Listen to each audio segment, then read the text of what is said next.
Assalamualaikum warahmatullahi wabarakatuh. Kita akan membahas sejarah kelahiran Nabi besar kita Nabi Muhammad Sallallahu Alaihi Wasallam. Nabi Muhammad Sallallahu Alaihi Wasallam dilahirkan di sebuah kota yang bernama kota Mekah Al-Mukarramah. Kota yang merupakan tempat suci bagi umat Islam, yang tidak pernah sepi dengan kunjungan. Apakah orang akan datang untuk melaksanakan ibadah haji atau melaksanakan ibadah umroh. Itulah istimewanya kota ini. Muhammad dilahirkan pada tanggal 12 Rabiul Awal tahun 571 Masehi.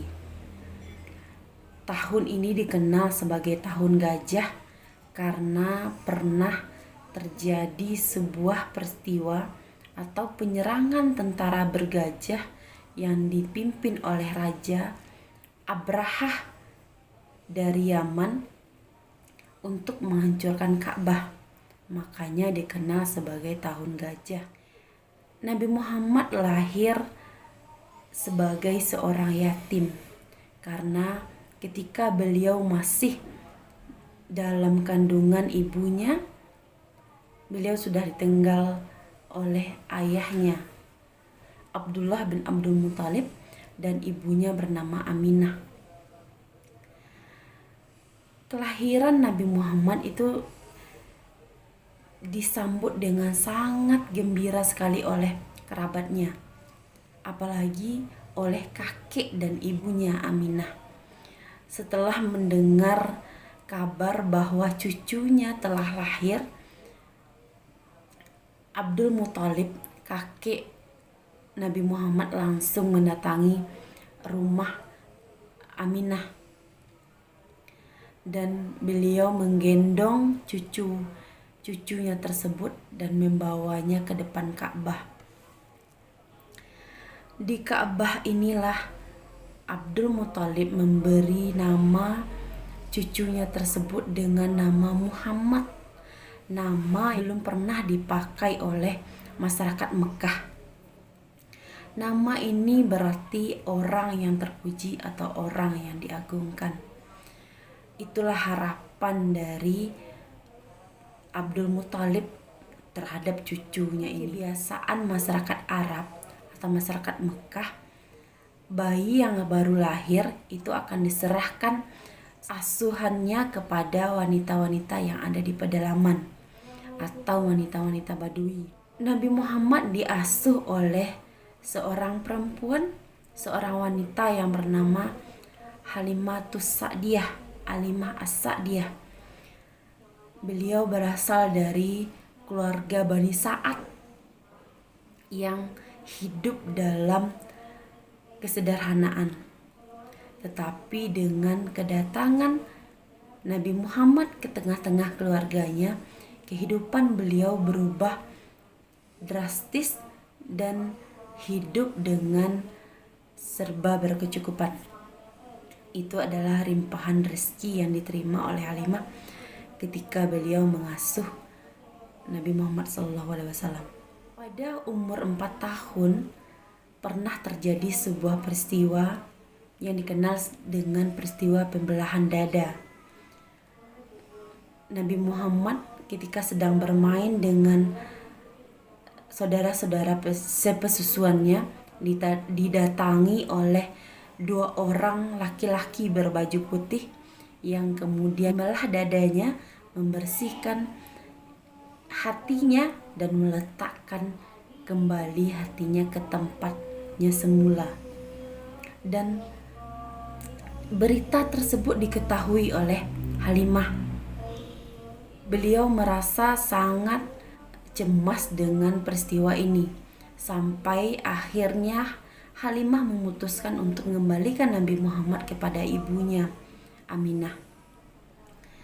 Dalam asuhan ibunya, suatu ketika beliau bersama ibunya pergi untuk berziarah ke makam ayahnya. Tapi di perjalanan pulang, ibunya jatuh sakit dan meninggal dunia.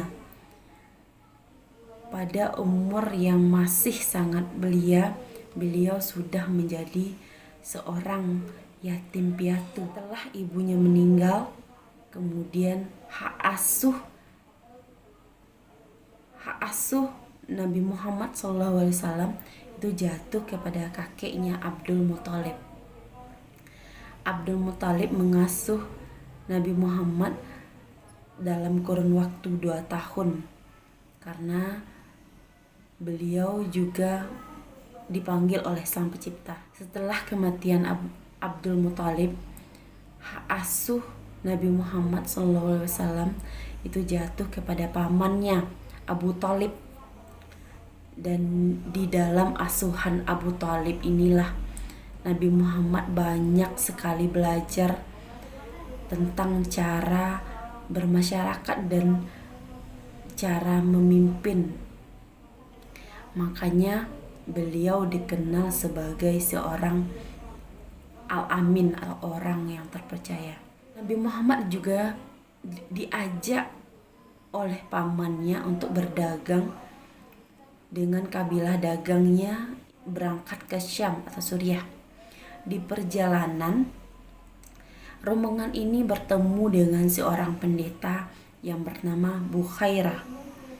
Kemudian Bukhairah memberitahu Abu Thalib bahwa anak yang dibawanya tersebut atau Nabi Muhammad SAW memiliki tanda-tanda kenabian, dan itu kalau dia melanjutkan perjalanannya ke Suriah, ke Syam, itu akan diketahui oleh orang Yahudi dan Nasrani.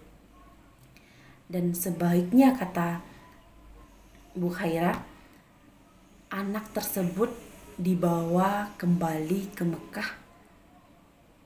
Semenjak saat itulah Abu Thalib selalu menjaga dan menjadi perisai dalam kehidupan Nabi Muhammad SAW. Mudah-mudahan kisah ini dapat memberi pelajaran dan hikmah dalam kehidupan kita, karena setiap episode-episode yang terjadi dalam kehidupan Rasulullah SAW itu tidak terjadi secara kebetulan. Semuanya atas campur tangan dari Allah Subhanahu wa Ta'ala. Akhir kalam, assalamualaikum warahmatullahi wabarakatuh.